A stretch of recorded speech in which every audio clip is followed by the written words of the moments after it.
buenas noches, amigos que nos siguen a través de la página Blue League. Estamos transmitiendo directamente desde Rockford, Illinois, con sede también en Guadalajara, que su servidor Jorge Castro los acompaña esta noche, y desde Chetumal, nuestro amigo Agustín. El día de hoy, en la noche de hoy, tenemos una entrevista con un personaje muy importante en nuestro fútbol mexicano también. Él es un brasileño que marcó una época interesante cuando jugó aquí en los 90s, jugó para el equipo de Puebla, Atlético Celaya, entre otros equipos también. Entonces tenemos el placer de invitar a un gran personaje. En este caso se trata de Milton Antonio Núñez Zico. Buenas noches, Zico, bienvenido, Zico, ¿cómo estás? ¿Sí muy bien, Jorge? Muchas gracias por la invitación, tremenda promoción que hizo la Blue League, así que muy contento, es un honor para mí y un gran abrazo a todos. Estamos aquí para disfrutar del programa y comentar cosas relacionadas con nuestra carrera y lo que estamos haciendo ahora. Un gusto compartir con ustedes. Muchas gracias por esa invitación. Al contrario, muchas gracias a ti por tu participación. Aquí va a ser una charla entre amigos. Vamos a conocer todo lo de tu carrera profesional, tus actividades. Y también quiero aprovechar para saludar a Agustín. Bienvenido, Agustín. ¿Cómo estás? Buenas noches. ¿Qué tal, Jorge? Buenas noches. Pues esta noche, como ya es costumbre para la Blue League, tenemos un invitado de lujo. Es muy modesto Milton, pero pues todos sabemos, los que nos gusta y nos apasiona el fútbol, lo grande que fue, lo que dejó, el legado que dejó para el fútbol mexicano, y en lo particular para mí este es un programa especial porque yo desde que jugaba fútbol, obviamente en otros niveles, tenía yo algunos referentes que me gustaba seguir. Muchos ya saben, entre ellos el maestro Benjamín Galindo y por supuesto Milton. Entonces para mí es un honor poder entrevistarlo el día de hoy. Excelente, excelente. Bueno, pues iniciamos ahorita, mi estimado Zico. Bueno, la pregunta obligada de todo mundo, ¿no? Obviamente yo te vi jugar mucho tiempo porque pues yo soy ya una persona un poquito más grande. Sí te vi bien y todo. Me imagino nada más de inicio.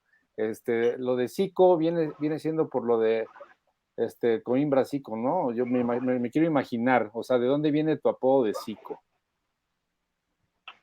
Muy bien, Jorge. Un gusto saludarte, Agustín. De verdad te aprecio, hermano. Bueno, mi historia viene, como todo brasileño, ¿no? Del fútbol de calle, ¿no? De iniciar las retas en la calle con los amigos de la escuela, los vecinos. Armábamos unas porterías ahí con las piedras que encontraban en el camino y dividíamos los equipos y a jugar fútbol todo el día y aprovechar el apoyo de los padres, ¿no? Que exigían también que teníamos que tener una disciplina y horarios, ¿no? Respecto a lo de la escuela, tratar de hacer las tareas y después sí, ¿no? Nos permitía que fuéramos con nuestros amigos a jugar en la calle. Yo tuve la fortuna de uno de esos partidos y mi papá, por cierto, me acompañaba, iba a ver los partiditos que hacíamos y tuve la fortuna de que un exjugador de fútbol y en la época estaba activo, llamado Zé Carlos, en el interior del estado de Rio Grande do Sul, donde vivían mis papás, en una ciudad muy modesta, muy chica, llamada São Paulo das Missões.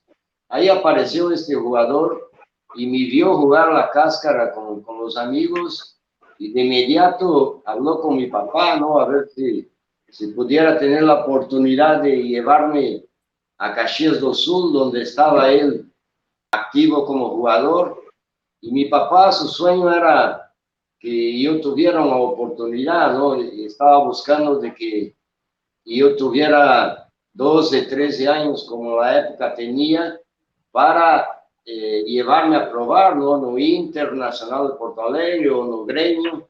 foi quando aparece essa oportunidade de ingressar às forças básicas do Caxias, um equipo relativamente grande dentro de los 4 grandes del sur de Brasil, que está Grêmio Internacional, Caxias y Juventude. Tuve la fortuna de que ese futbolista me llevara para hacer una prueba, en la cual acabé quedando y haciendo mi proceso formativo en ese equipo de Caxias, donde empecé con 13 años. Jugué 84, 85, ya con 15 años de edad.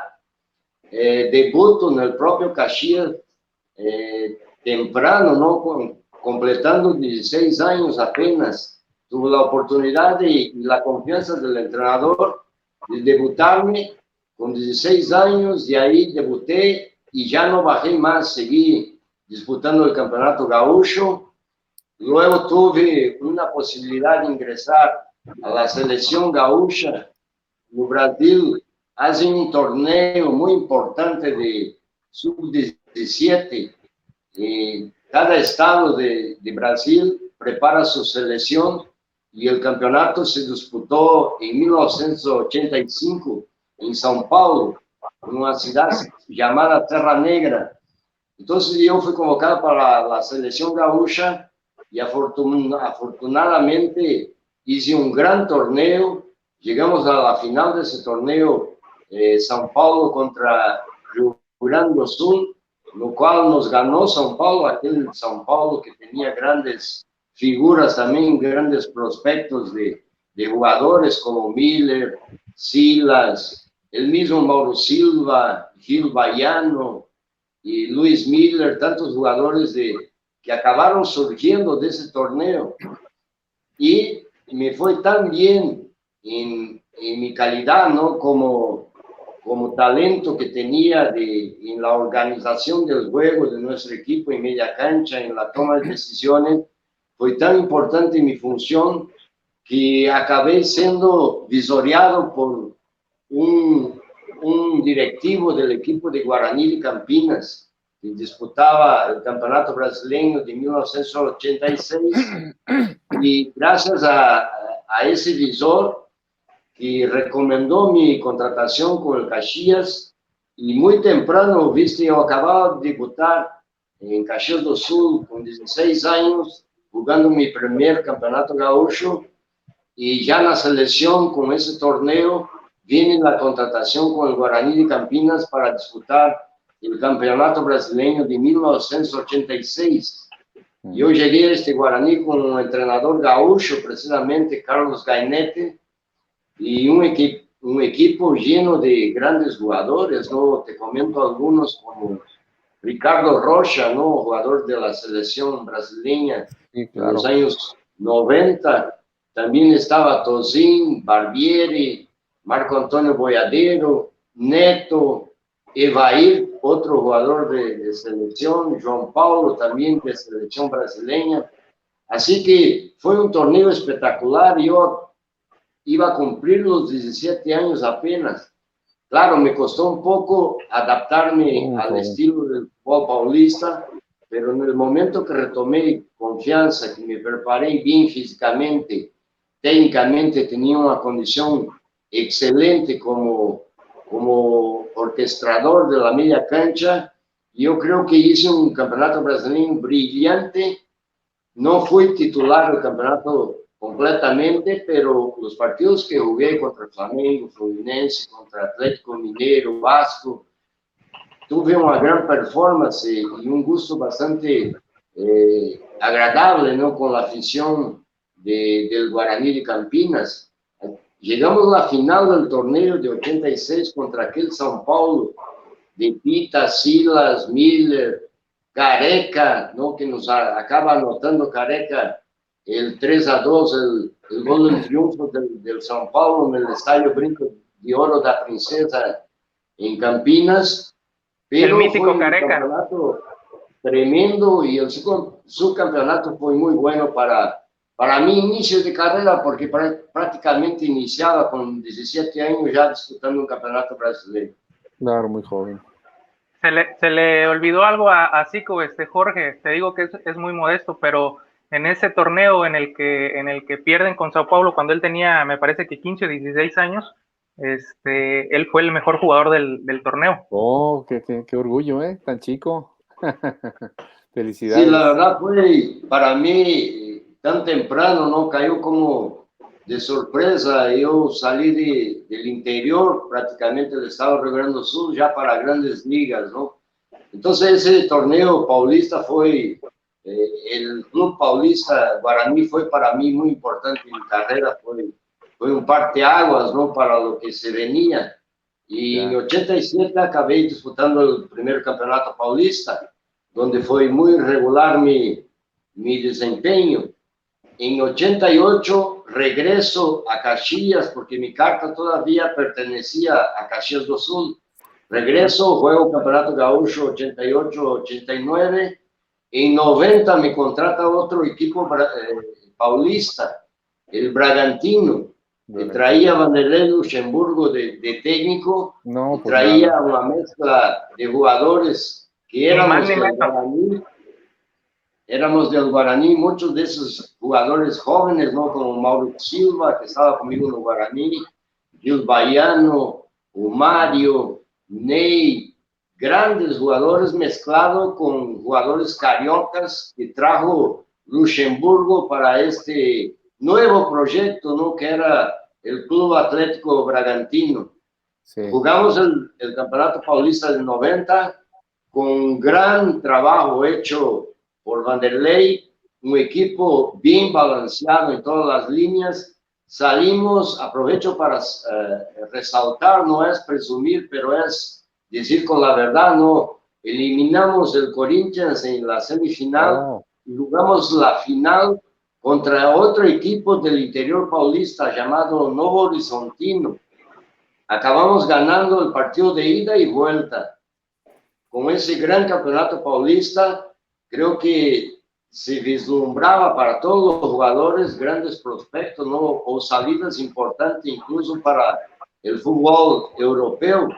Yo acabo de jugar ese campeonato paulista y ser campeón y recibo la propuesta del equipo del Puebla a través de Luis Enrique Fernández y Emilio Maurer y la visión que tenía La Puente, ¿no? de conseguir un número 10 para suplir aquel gran crack, ¿no? Que era el Mortero Aravena. Así Jorge Aravena. Vino el diálogo con la directiva de Caxias, el Puebla entró en un arreglo con ellos, yo acabo veniendo a México, llego al aeropuerto de la Ciudad de México, ya me esperaba Luis Enrique Fernández y nos vamos a Puebla a iniciar ese proyecto de 91. Creo que fue un equipo también, salieron algunas piezas importantes, ¿no? De aquel equipo de 89-90 del Puebla, que era realmente un equipazo, pero llegamos otros jugadores, había dos paisanos, Paulinho y Renato Porto. En el equipo estaba Paulo Larios, ¿no? Que era un arquerazo, siempre fue un gran portero. Estaba Adrián Gutiérrez, Parza, Estaba Aurelio Rivera, el Manguito Orozco, fíjate, el gran Mango Orozco, Arturo Álvarez, el mismo Raúl Arias, Juan Carlos Chávez, Paco Ramírez, Carlitos Falete, Paulo César Silva, ¿no? Sigifredo Mercado, jugadores jóvenes como Mascareño, como Gilberto Jiménez, como Paco Rollán, como el Cuatza, ¿no? Silviano Delgado, un gran equipo, una gran estructura, el Puebla, y yo encantado de disfrutar esa etapa de los años 90 con nuestro querido Puebla de la Franja.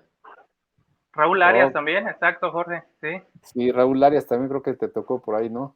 Y Pablo Larios.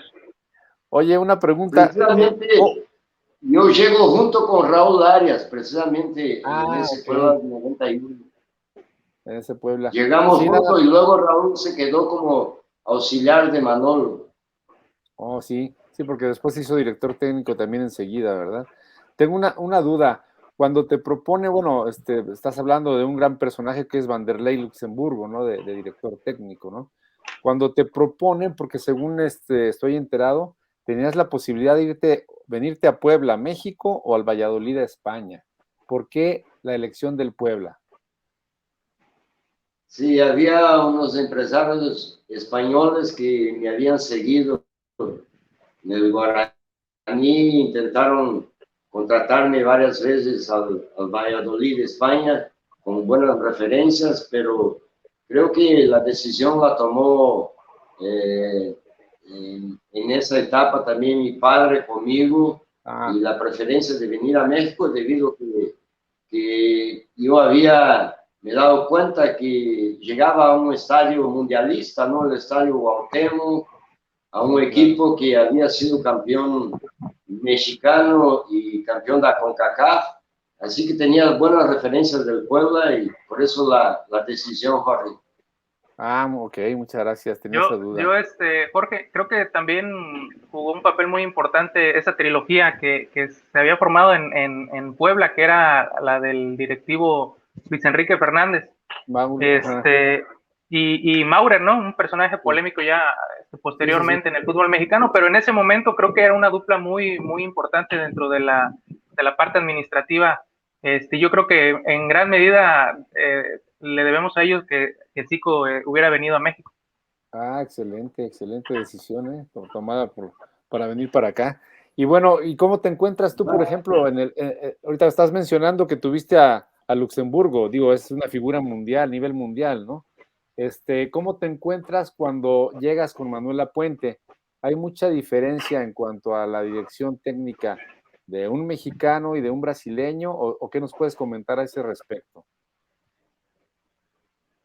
Muy buena pregunta. Yo creo que Luxemburgo aprovechaba al máximo la capacidad técnica, principalmente de los jugadores de media cancha y los jugadores de ataque, pero son prácticamente estilos diferentes, ¿no? Luxemburgo procura una buena distribución del equipo sin descompensar ninguna zona en el campo, y Manolo Lapuente, recuerdo muy bien que tenía mucha curiosidad, ¿no? Para saber cómo manejaba el sistema de juego, cómo distribuía los jugadores en el terreno de juego, y nos dimos cuenta que Manolo jugaba con una línea de 3, con 2 carrileros, con 3 jugadores en un triángulo ahí en la media cancha y con 2 atacantes.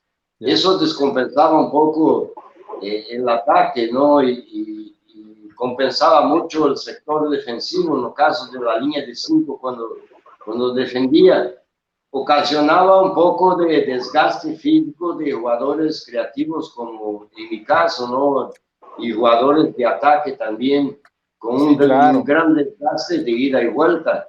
Pero era su estilo, y su estilo funcionaba.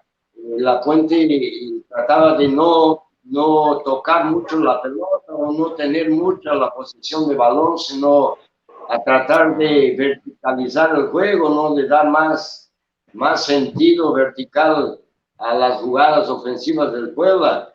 Creo que funcionó bien todo el torneo. Recordamos esa etapa de la liguilla, ¿no? De 91, donde nos tocó aquel equipo de Chivas. Tú, Jorge, lo recuerdas bien. Benjamín Galindo, Demetrio Madero, tenía un equipazo, Vidrio, tenía todos esos grandes jugadores de Chivas. Precisamente nos tocó luego en el primer partido de cuartos de final, ¿no? del torneo mexicano. Recuerdo que en el estadio Cuauhtémoc aprovechamos bien nuestras jugadas ofensivas contra Chivas y sorprendemos luego, creo que al minuto 15 o 20 del primer tiempo, me surge ahí un tiro libre donde una de mis especialidades no es trabajar esa virtud, ¿no? Del golpeo de balón y calcular bien la bajada de la pelota para que agarre el portero y de una forma que lo sorprenda, ¿no?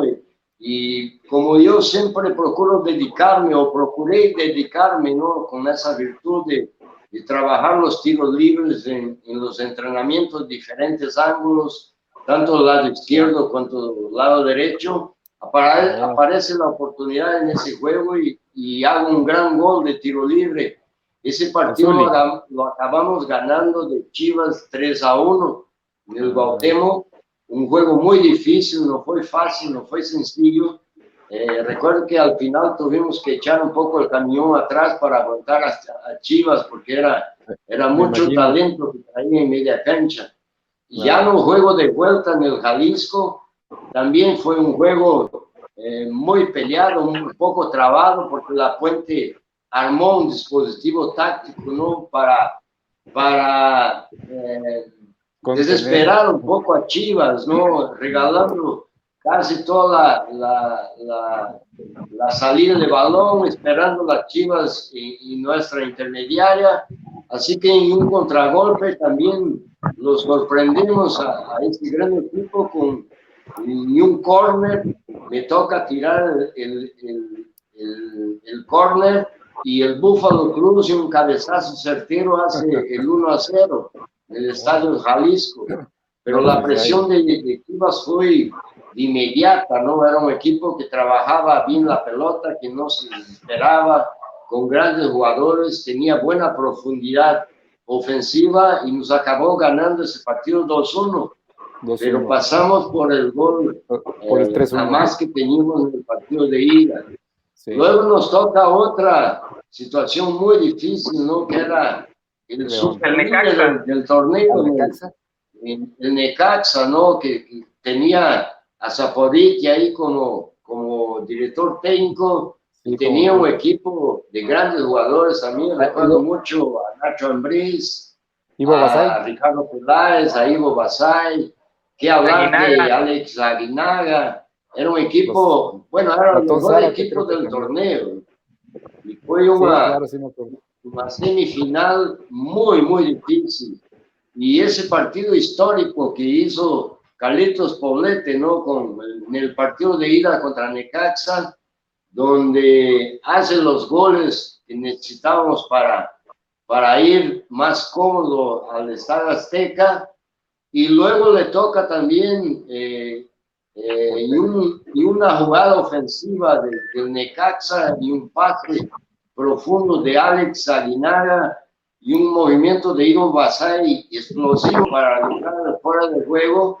Sale solo con Pablo Larios y Pablo Larios achica, ¿no? Sale afuera del área y le comete un foul a Ivo Basay para neutralizar el gol, pero acaba con la expulsión del flaco Larios y no teníamos cambios, ya Manolo había hecho todos los cambios y el Búfalo Poblete va a la banca, se agarra los guantes ahí, pone una camiseta al revés y se mete como portero. Recuerda que faltaba todavía unos 10 minutos, pero fue impresionante las virtudes que tenía Carlitos, porque en el mismo entrenamiento trataba de los recreativos, ¿no? Exactamente. Cuando no teníamos partido de agarrar como portero, y tenía alguna experiencia y de verdad salió en hombros. Sí, me acuerdo de ese partido que porterió él. La afición gritaba.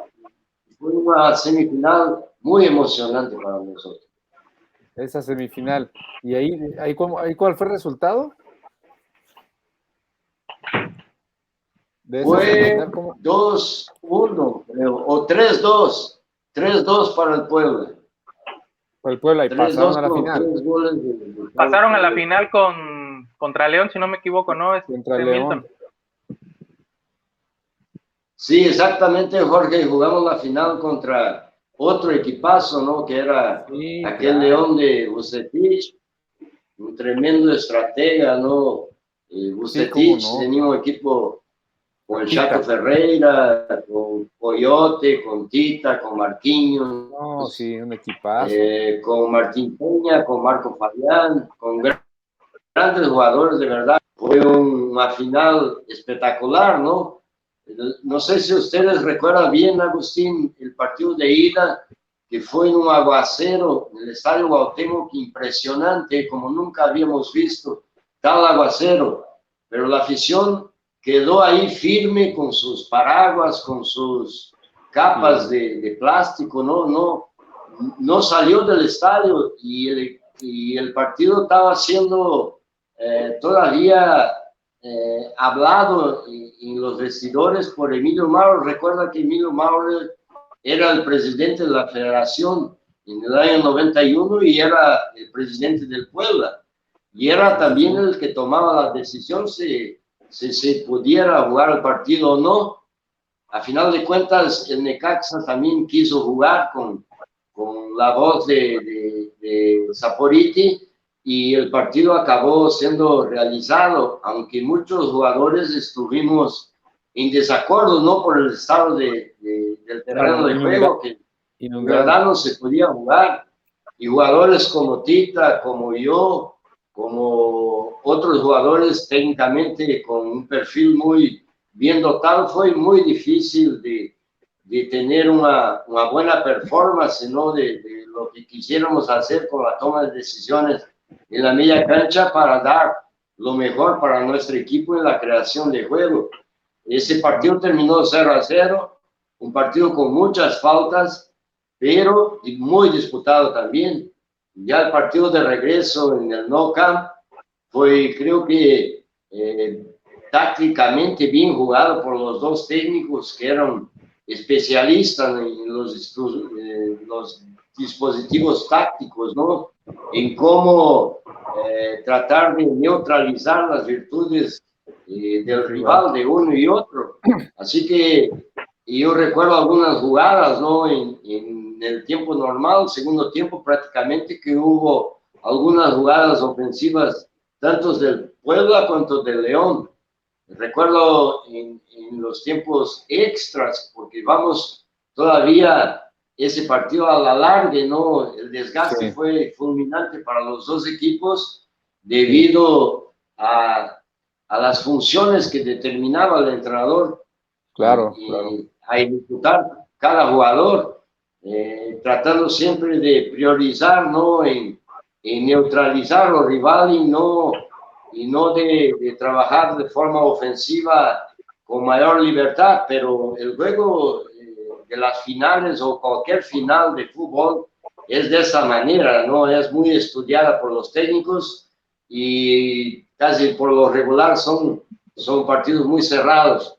Hubo alguna jugada ofensiva, yo hice una jugada por la banda izquierda ahí, donde me llevo bien a Murguía, que queda lesionado, voy profundo por la banda y tiro una diagonal hacia atrás, donde Paulo César Silva, Gaúcho, le da miedo, ¿no? De llegar a ese balón al primer palo porque lo ve el poste ahí y le da un poco de miedo, pero era la jugada del gol. Y el León después de ahí, y con la expulsión de Ángel Torres, con la lesión de Raúl Arias y ya sin cambios, terminamos jugando con 9 jugadores, donde el León aprovecha, como no podía entrar con jugadas planificadas por el interior, por dentro, trataba de relacionar el pase a la banda y tirar esos pelotazos diagonales.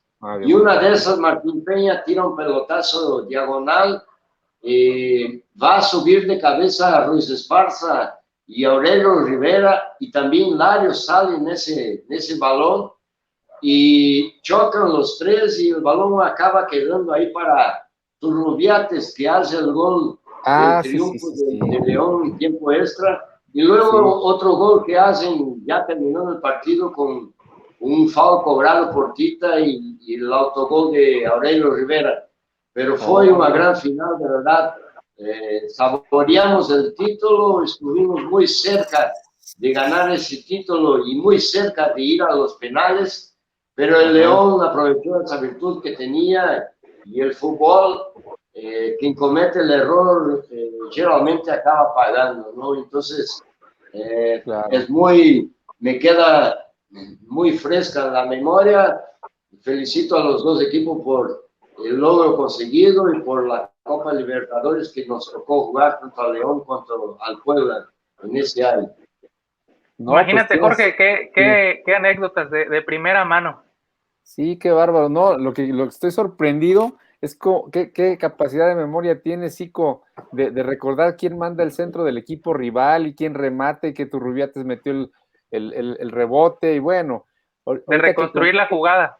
Sí, qué bárbaro, mis respetos. Y ahorita que estabas comentando que el primer partido estuvo muy ríspido, que sí hubo así medio roces, pues tú tenías ahí en Puebla nada menos y nada más que al coreano Rivera y a Ruiz Esparza, que eran bastante duros, bastante fuertes los centrales, ¿no? Suavecito. Suavecitos.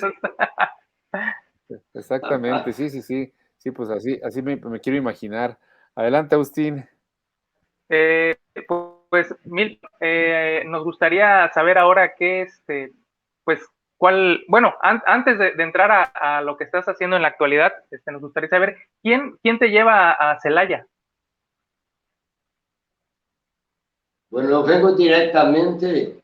Creo que el Puebla tiene un departamento de visoría también, ¿no? Un departamento de inteligencia del club, como casi todos los clubes tiene ahora, ¿no? Que es muy importante esa parte, ¿no? Que los clubes de fútbol que ahora están pensando en tener gente, ¿no? Que pueda ir a otros países a observar jugadores. Y esto creo que hizo el Club Puebla conmigo, ¿no? Porque viene a través de Luis Enrique Fernández, que fue el que viajó a Brasil y habló con la directiva del club Caxias, donde quedaron, ¿no? Conformes las dos partes con la venta, con el traspaso al Club Puebla. ¿Y a Celaya? ¿Cómo llegas a Celaya? Bueno, es otra historia magnífica, ¿no? Una historia increíble. Recuerdo ese equipo Benjamín, ¿no? Que todos veíamos como, hasta yo y Amarildo, ¿no? Cuando nos comentan que en el draft, precisamente en Manzanillo, donde encuentro a Juanito Alvarado, ustedes deben conocer Sí, claro. a Juan Alvarado, ¿no? Aquel gran jugador del Puebla y técnico, ¿no? De aquel equipo de los 80 del Puebla. Él trabajaba precisamente en el Puebla 91, en el cuerpo técnico de Manolo Lapuente, y tuvo la oportunidad a través de estos españoles, ¿no? Que eran Enrique Fernández, los directivos del nuevo club ese, Atlético Celaya, que en 94 hace su aparición en el fútbol mexicano, y van a ese draft de Manzanillo, y hablan conmigo y Amarildo en Puebla que nos presentemos allá con Juanito Alvarado, que era el nuevo entrenador del Atlético Celaya, y ya nos fuimos para allá, hablamos con ellos, con la directiva, entramos en un acuerdo.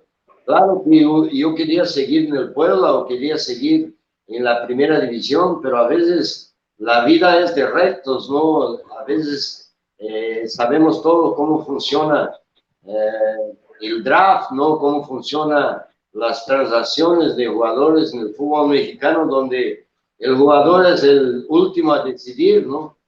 Saberlo. La directiva se pone de acuerdo antes, no te dicen nada y luego de última hora te avisan que tienes que ir a determinado club, estés o no estés de acuerdo. Pero creo que algún día, por suerte, cambiará esa situación y van a poder tomar en cuenta el futbolista, que es la pieza angular del fútbol. Pero vino el arreglo con el Celaya 94 y nos topamos el reto, vamos a un club prácticamente nuevo, ¿no? Con jugadores traídos de aquel equipo de segunda división de Cuernavaca, que era un equipo que tenía ahí Luis Enrique Fernández, precisamente Enrique Fernández, nada más Enrique Fernández, era del directivo de aquel antiguo Atlético Español, ¿no? De los años 80 todavía. Claro. Contaba mucha historia a nosotros del Atlético Español, y luego que retomó un proyecto en Cuernavaca y que seguía ahí.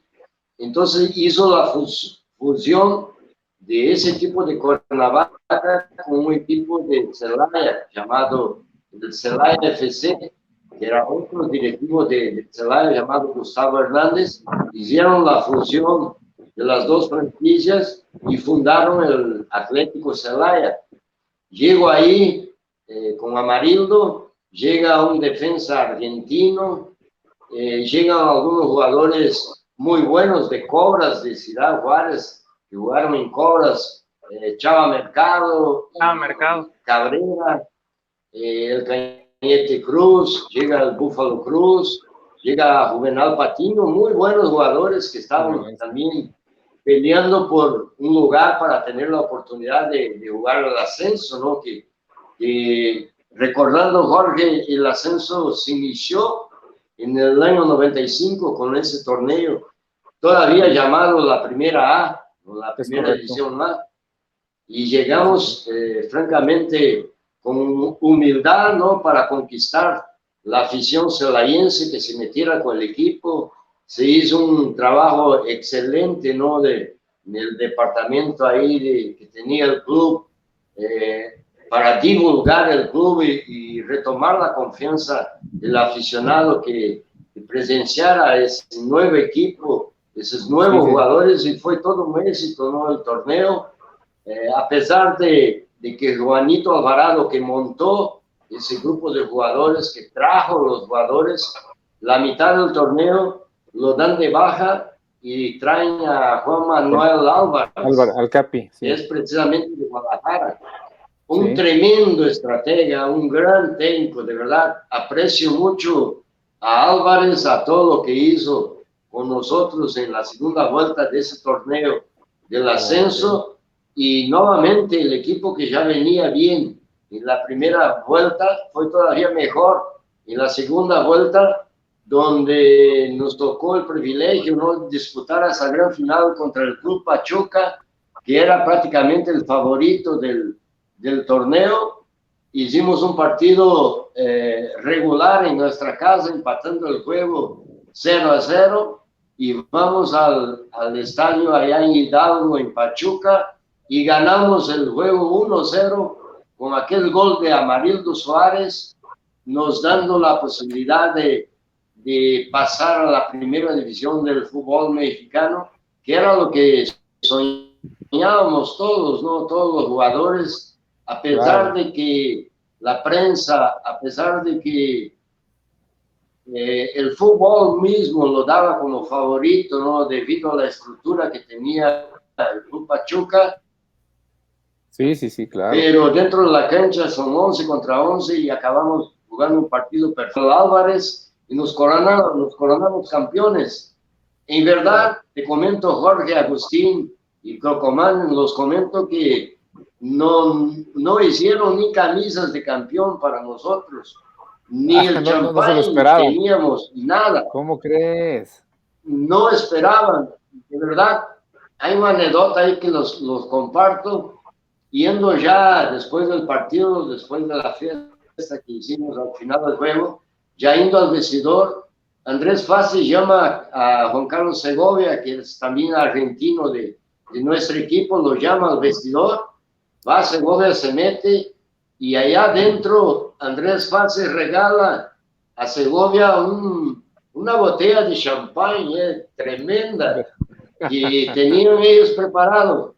Entonces regala a Segovia y ya llega Segovia al vestidor nuestro, y fue una alegría rotunda, de verdad, que lo disfrutamos hasta el último. Y luego viene todo aquel proyecto ya con Emilio Maurer en primera, con Emilio Butragueño ya en primera división. Y Michel también. Sí, Richard, ¿tenías unos mensajes? Nada, aquí nada más vamos a saludar a la gente que nos está viendo. Un saludo a Manuel Trujillo que nos está viendo, Jaime Hernández, Jesús Rodríguez, Luis García desde Chicago, Osvaldo y Piris Dirza desde España. Nos están viendo también. Saludos hasta Brasil, que tenemos 2 seguidores desde Brasil también. Un saludo a Melvin Brown, que está comentando. Grande Melvin. Un Y abrazo, también Melvin. te manda saludos el profesor Germán Arredondo, el árbitro. Saludos, qué grande. Muchas gracias. Oye, Jorge, no Sí. sé si coincidan conmigo, Ricardo, igual. Yo creo que ese Celaya, para mí existen dos equipos, quitando a los grandes, ¿no? Que hicieron determinada época con algunos jugadores en determinadas décadas. Hay 2 equipos que creo que para mí se quedan para la posteridad, por lo que hicieron, fueron muy efímeros tal vez, el Toros Neza y el Celaya de Zico Butragueño Tiva. Claro. Marcaron toda una época. Lo que tú comentas es muy cierto. Toros Neza con todas las vestimentas que tenía y todo el revuelo que le dio al equipo, con la contratación de jugadores, todo esto, ¿no? Y acá en el Toros de Celaya no se diga, pues viene la continuidad de lo que decía Zico, viene la continuidad de lo que eran los Toros del Atlético Español, que por cierto el Capi Álvarez jugó ahí, Juan Manuel Álvarez en el Atlético Español, después vino aquí a Tecos, aquí fue donde yo también lo conocí a él, y como anécdota, fíjate bien, yo tenía 4 playeras de los 70s, o sea, de la época de los 70s, tenía la del Capi Álvarez, que era el número 3, porque era defensa central, con el toro del Atlético Español, era rayada con blanco, y tenía 2 de Tecos, una de América y una del Puma, del Puma grande, cuando jugó Sánchez, Caviño, todos ellos. Y precisamente una persona que tiene un bar ahí en Celaya, no sé ni quién, las playeras se cotizaron a un precio impresionante. Me compró 3 playeras y fueron 30,000 pesos. Te estoy hablando de hace 9 años más o menos, ¿no? Pero realmente sí marcó mucha época ese Celaya. Fue todo un furor. Sí, fue un furor, sobre todo, digo, como tú estás mencionando las contrataciones, ya después vendría Hugo Sánchez, Michel, todos estos jugadores de gran época, ¿no? Pero fíjense, muchachos, yo también tengo otra. Comenta, yo también tengo otra anécdota. Sí. Adelante, Agustín. No sé si se acuerda Ricardo, pero en nuestra época de prepa, o no sé si le tocó a Ricardo en ese momento, creo que nuestro segundo uniforme, teníamos 15, 16 años, nuestro segundo uniforme lo pedimos precisamente del Celaya. Ah, mira. Entonces sí te marcó. Sí, claro. Pues, es que eran equipos que gustaban. Comentaba Milton ahorita que él, bueno, no esperaban que fueran campeones o no esperaban que fueran a recibir nada, no tenían nada preparado. Y en el Celaya, en el Toros Neza, igual no tenían ni agua para bañarse ni nada, y eran bueno, eso, palabras de Mohamed, eran 2 equipos prácticamente sin recursos. Sí, claro, sin ofender nada, pero humildes, equipos humildes, ¿no? Que desarrollaron un potencial enorme. Yo te quiero preguntar, Zico, por ejemplo, también tuviste de compañero en el Puebla a Poncho Sosa, decíamos Alfonso Sosa, Raúl Arias, estuvo ya acá también en el Celaya Tiva y todos ellos, ¿no?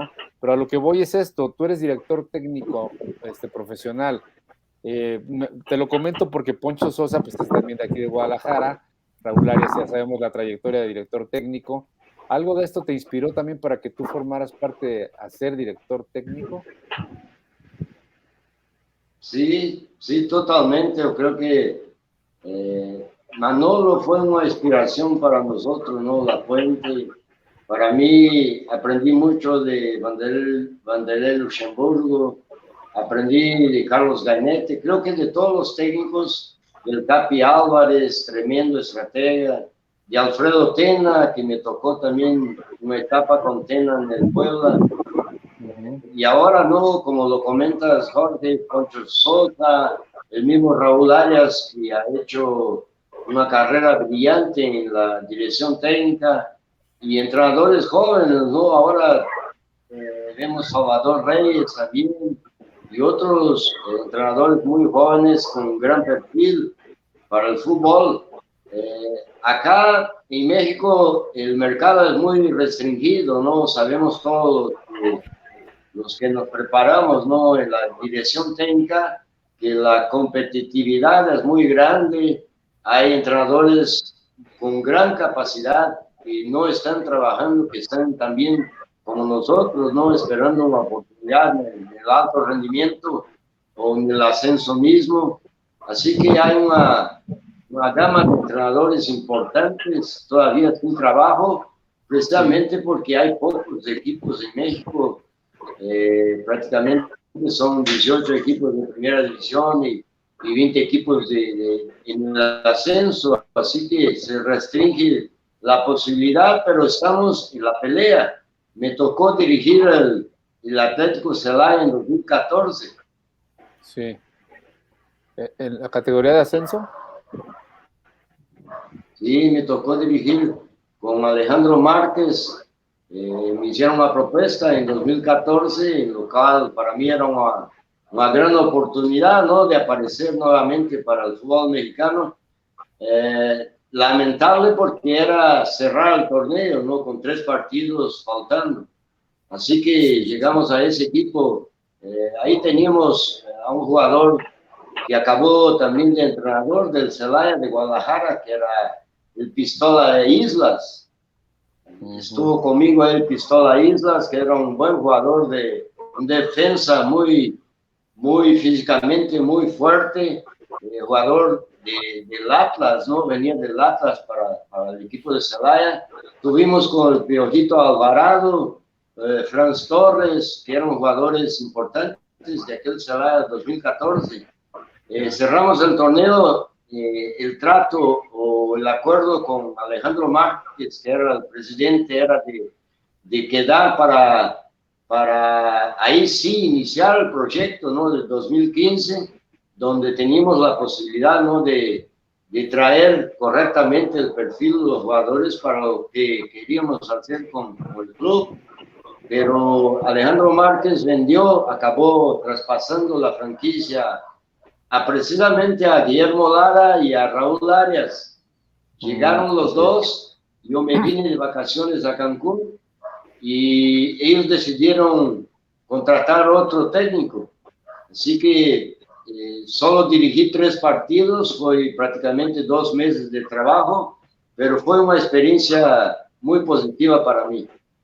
Sí, fíjate que nos comentaba, hace poco entrevistamos al Pony Ruiz y él nos decía de lo que acabas de mencionar, Zico, de la falta de oportunidades para los directores técnicos que se han formado en el fútbol mexicano, que él está esperando también, igual que tú, digo, que haya una oportunidad para darse a conocer. Pues es el caso, inclusive, si saben, ahorita Daniel Guzmán se contrató en Guatemala, apenas hace 2 días.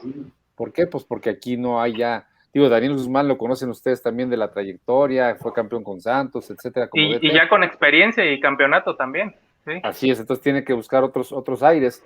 Y a este respecto también, Zico, yo te quiero preguntar, en el nivel que ustedes como directores técnicos, digo, yo leí que tú tienes mucha experiencia en lo que son la preparación táctica, organización de juego, todo eso, has hecho muchas pláticas a ese respecto. Te quiero preguntar, ¿ustedes como directores técnicos sí tienen un nivel de ingreso aceptable, aunque no estén en la primera división o una división de ascenso? No, por supuesto que sí. La verdad, yo creo que lo principal para un técnico es definir, ¿no?, lo que quieren.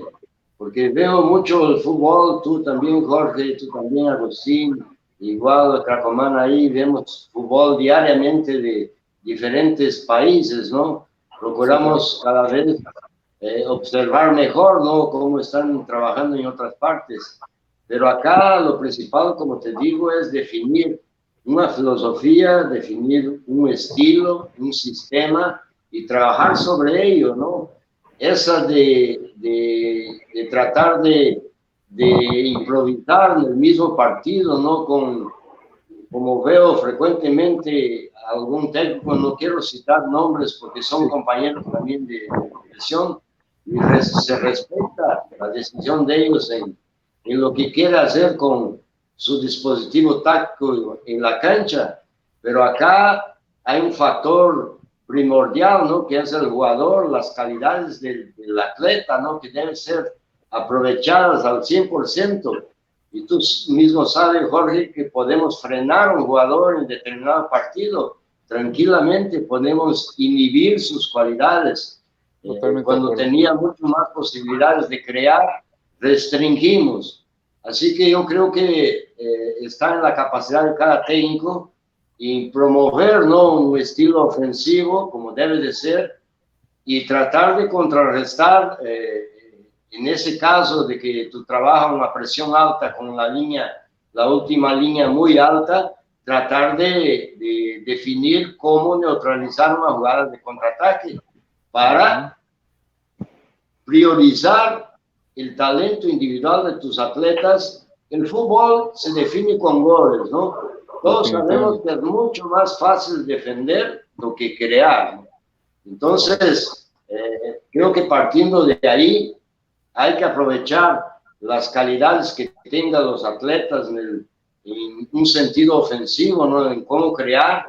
Claro que hay jugadores que necesitamos, ¿no? Como hablé hace rato de Ruth Esparza y de Aurelio Rivera, los suavecitos del juego, necesitamos de todos, ¿no? Hay jugadores que son hechos para un trabajo defensivo, para saber cómo quitar la pelota o cómo recuperar la pelota en casos de contención, pero hacer el jugador entender, ¿no? Que cuando él regresa para marcar, él regresa no para quebrar al rival ni para romper la pierna del rival, sino para ocupar un espacio defensivo.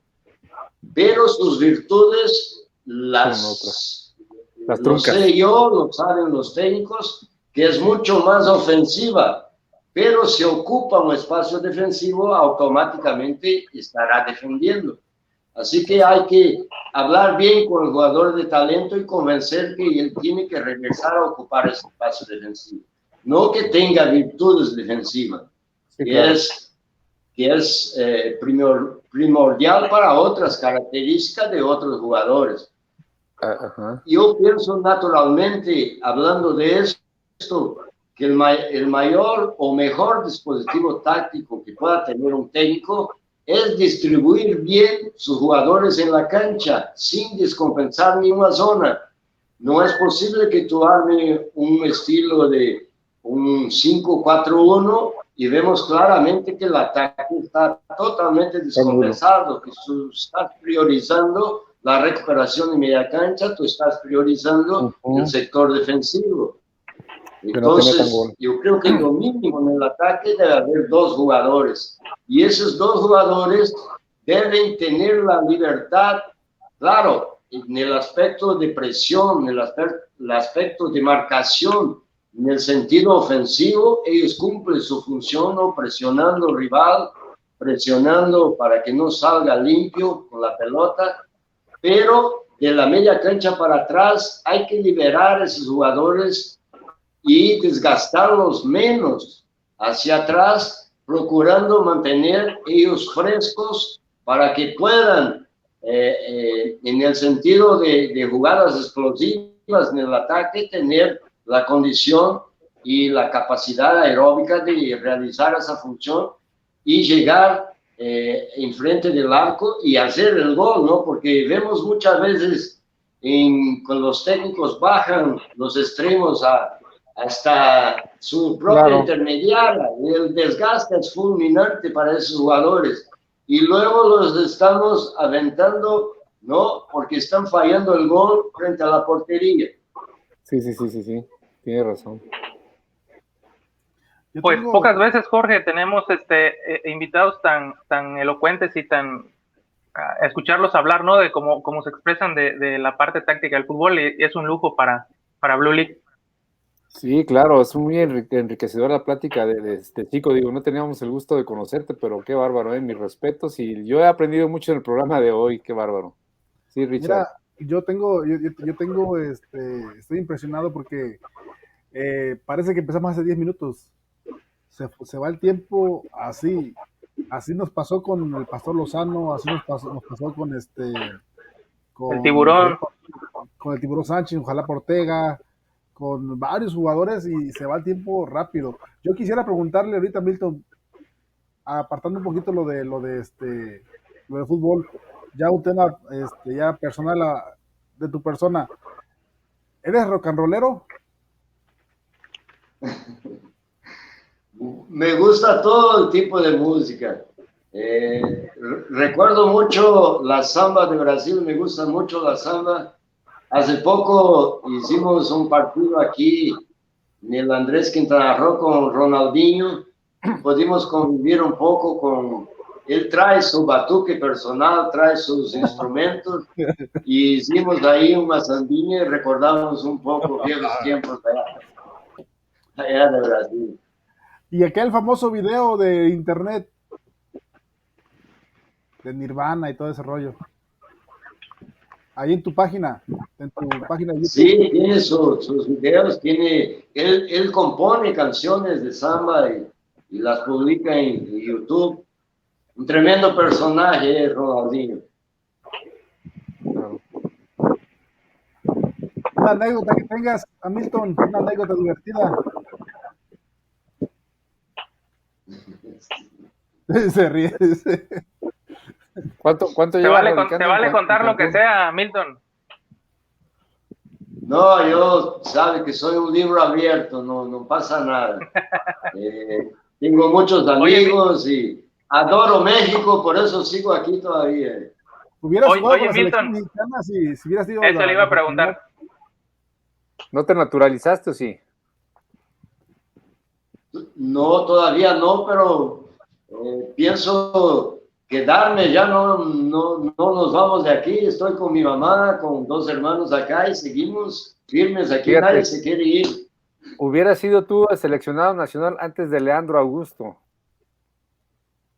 ¿Verdad? Pues siempre fue un sueño para mí, nunca me propusieron, estuviera encantado de representar a México. No es fácil portar el número 10.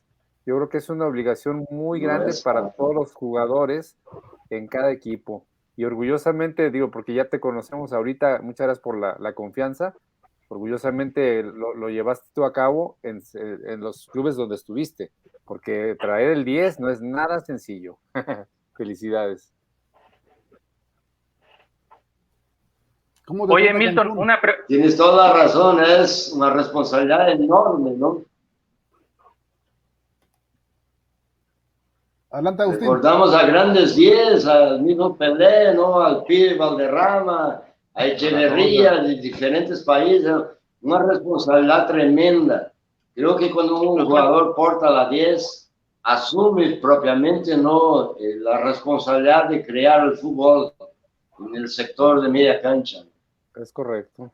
Oye, Milton, sí, ¿y a qué jugador de fútbol admiraba o admira Milton? Bueno, Pelé, yo admiro a Edson Arantes do Nascimento y a Ronaldinho. No, pues casi nada. Bueno, ¿quién era mejor, Maradona o Pelé? Ya lo dijo, Lino. Bueno, son 2 diferentes jugadores, diferentes épocas, extraordinarios jugadores, ¿no? De gran capacidad. Yo veía, daría un poquito más de crédito a Pelé, a la explosión que tenía en la arrancada, ¿no? Cuando conducía la pelota, y el factor, la potencia física de piernas para el cabezazo, ¿no? Que era una pequeña ventaja que podía tener sobre Maradona, ¿no? El juego aéreo. Más completo. Sí, claro. Pues Productor, no sé qué tanto tiempo nos quede, pero Sí. yo quisiera preguntarle antes de que concluyamos el programa, porque ya llevamos 1 hora. Milton, ¿cómo ves al fútbol mexicano en la actualidad? Mejorando, creo que la liga con la selección acaba de tropezar un poquito frente a Estados Unidos, pero creo que ha mantenido la jerarquía, ¿no?, de México como siempre. Es un país que está creciendo a nivel de poner jugadores en Europa. Vemos también un trabajo estupendo hecho en fuerzas básicas, ¿no? Hablo del Club Pachuca, hablo de Pumas, y algunos equipos que realmente tienen interés, ¿no?, de sacar adelante a la cantera. Realmente el futuro de México está en los jugadores jóvenes, así que hay que apostar mucho más a entrenadores capaces, ¿no?, de tener esa vocación formativa para preparar jugadores para el futuro del fútbol mexicano. Chivas lo ha hecho muchos años, ¿no? No recuerdo bien el nombre del personaje que estaba en Chivas formando jugadores, pero formó una gran cantidad de jugadores que ahora un poquito ha quedado rezagado, ¿no? El Atlas también, que tiene condición de tener una gran preparación y tener entrenadores capaces en el sentido formativo, que México retome esa posibilidad, ¿no?, de preparar mejor sus jugadores, sus niños para el futuro del fútbol mexicano, pero ha avanzado rotundamente. Recordamos el Scratch de Oro, ¿no?, que tiene problemas serios cuando enfrenta al fútbol mexicano. Así que nos tocó ahora en los Juegos Olímpicos esa presión que teníamos, ¿no?, de varios partidos de finales de selección perdidos, aquel Mundial Sub-17, ¿no? Recordamos aquellos grandes jugadores que precisamente es de comentar también, Jorge, Agustín, Crocomán, comentar que esos jugadores mostraron la capacidad que tenía, ¿no?, la época que jugaron ese Mundial, y muchos de ellos no los vemos más, ¿no? Y eso no puede pasar. Son jugadores que probaron realmente ser muy capaces. Creo que faltó de parte de los clubes que pertenecían una mucho mayor oportunidad de sus jugadores jugaran como titulares de sus equipos. Creo que eso es lo que debe mejorar en México, y la concientización debe empezar con los directivos, ¿no?, en contratar menos jugadores extranjeros y dar prioridad a esos jugadores de talento que vienen de fuerzas básicas. De acuerdo, ahorita que hablas de la rivalidad entre Brasil y México, hay otra rivalidad también que esa sí no sé por qué no se nos da, entre México y Argentina. O sea, enfrentamos a Brasil y le jugamos a tope y le jugamos al mismo estilo que ellos. O sea, prácticamente iguales, o sea, mismo estilo de juego. Juegas contra Argentina, igual casi lo mismo, pero hay algo que se nos indigesta mucho a Argentina. Pero con Brasil, pierdas o ganes, siempre hay fiesta. Siempre hay fiesta. Pierdes contra Brasil, hay fiesta. En México, o le ganas a Brasil y hay fiesta también. Igual en Brasil, o sea, se quieren mucho brasileños y mexicanos. Somos hermanitos. Pero con Argentina es otra cosa diferente, no sé por qué, es diferente. Tienes toda la razón, me sumo a lo que dices, y me sumo también a Tuca Ferretti, ¿no?, que habla de los partidos moleros. Y siento que México tiene la capacidad de preparar mucho mejor y con mucho mejor competitividad, ¿no?, su selección, haciendo amistosos de mayor nivel, ¿no?, contra selecciones de mucho mayor nivel. También el ingreso de clubes mexicanos a la Copa Libertadores puede afianzar, ¿no?, el fútbol mexicano a muchos mejores niveles. Entonces, eso es lo que debe estar preparando la federación, ¿no?, esa capacidad hacer alianzas, esa capacidad de dialogar con la CONCACAF, con la CONMEBOL, ¿no? Para poder foguearse mucho mejor en competencias mucho más disputadas. De mayor nivel, exactamente. Bueno, señores, pues yo creo que de mi parte yo doy por concluida esta entrevista. Zico, me dio mucho gusto conocerte, saber el tipo de persona que eres, súper preparado. Te digo que fue muy enriquecedor para mí este programa. Espero que también el público que nos siguió estén también encantados como yo. Te agradecemos tu tiempo y esperemos que no sea ni la primera ni la última entrevista. Vamos por ahí a seguir platicando porque fue una charla muy amena. No sé, Agustín, ¿qué opinas? Sí, coincido, Jorge. Felicitar primero que nada a la Blue League por traer a Milton. Pocas veces tenemos personajes como él. Y felicitar también a Pachuca porque muy pocas veces pues vemos personas realmente capacitadas y que pues es un lujo que estén trabajando para México. Y pues al final de cuentas él es el que de alguna manera está o va a sacar talento nuevo para el club, pero pues al final de cuentas es beneficio para el país. Y además agradecerte, Zico, porque la verdad que estuvimos así como la de Osorno, que la estuvimos preparando. Esta entrevista igual estábamos así sobre ti, sobre tratar de oye, hay que hacerlo bien, y buscando información y compartiendo fotos y hablando de ti y indagando cosas, ¿no? Y la verdad que para nosotros es un placer tenerte aquí. Yo me comprometo y lo voy a decir ahorita, tengo la idea y tengo las ganas de meter 4 o 5 personajes del fútbol y que hablen entre ellos, ídolos del fútbol de diferentes épocas, para ver qué conversación sale. Ya tenemos suficientes amigos ahí para poderlo lograr y vamos a tener ahí varios jugadores que hablen entre ellos de fútbol. Y quiero tenerte en cuenta, Zico, para que se participe en esa conferencia, en esa entrevista. Bueno, muchísimas gracias, de verdad que aprecio la amistad de los tres, aprecio la oportunidad que me dan de hablar un poquito de las inquietudes de los que estamos haciendo en el fútbol. Muy contento, ha sido un tremendo diálogo. En otra oportunidad les comento que jugué en el Celaya con Emilio Butragueño, con aquel gran equipo del 97, aquel torneo, aquella también gran final del torneo mexicano contra el Necaxa, con aquel equipo que mencionaba Agustín, ¿no? Tiva, Richard Zambrano, Iván Hurtado, Emilio Butragueño, todo aquel gran equipo.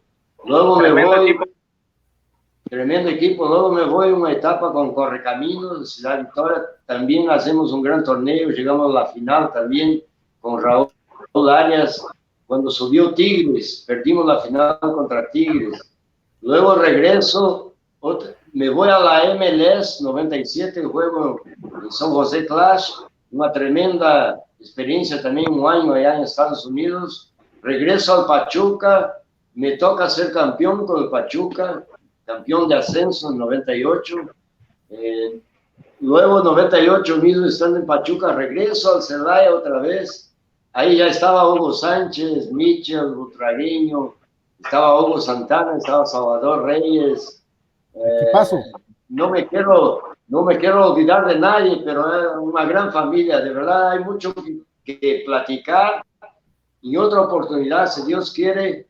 Y muchas gracias a los tres por la invitación, gracias a la gente, a los comentarios, y Dios los bendiga mucho, estamos en contacto. Un saludo a Melvin Brown, un saludo a Trujillo, y un gran abrazo a Osorno. Saludos, amigos. Gracias, aquí tienes un amigo en Guadalajara, que estés bien. Igualmente, Jorge. Qué grande, qué grande.